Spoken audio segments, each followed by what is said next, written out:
An electric crowd deserves an electric performance, and that's exactly what they got in Dublin this past Saturday night. Welcome in to MMA Live. My name is Todd Grisham. Conor McGregor absolutely tore apart Diego Brandao at UFC Fight Night 46, winning at 4:05 in round number 1 by a TKO. To discuss this brawl, we welcome in from Las Vegas, Nevada, ESPN's MMA writer, Brett Okamoto. Brett, it had been 11 months since we'd seen McGregor in a UFC octagon. He couldn't have looked much better. What did you make of his performance?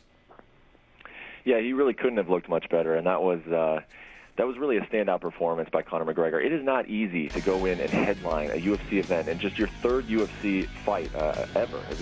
McGregor had only fought twice in the octagon prior to this. Headline a card in your hometown that sells out within hours.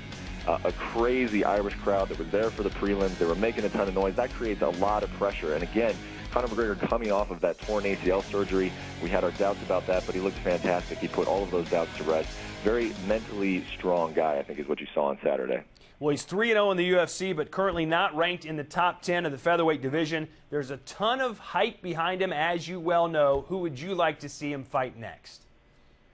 I'll see Conor McGregor fight anybody. I just want to see him back in the cage, and I think that's the feeling coming off Saturday, is that you just want to see more of this guy. The big fight right now, it looks like the front runner to get a Conor McGregor fight, and it sounds weird to say that because this guy is actually ranked higher than McGregor, but Dustin Poirier, he is ranked inside the top 10.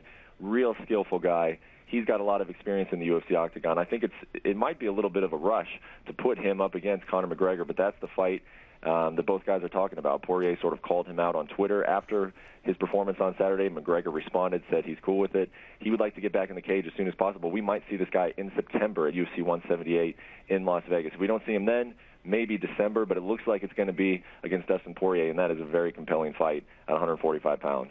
Well, if Chael Sonnen taught us anything, it's that a fighter can talk himself into fights that perhaps he shouldn't be in right now. Do you think Conor McGregor is more likely to get a title shot sooner than he should just because of the way he entertains? Well, absolutely. As I mentioned before, I just want to see this guy, and I'm not alone on that. And anytime you're generating the type of eyeballs that the McGregor is, the UFC is going to take notice of that, and they're going to give you big opportunities. Sometimes it doesn't work out for you. You're not ready for it. But McGregor has looked outstanding in each of his 3 contests in the UFC.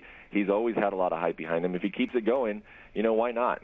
Keep testing this guy, and if he keeps passing it, maybe he'll win a UFC title before the end of the year like he says he's going to.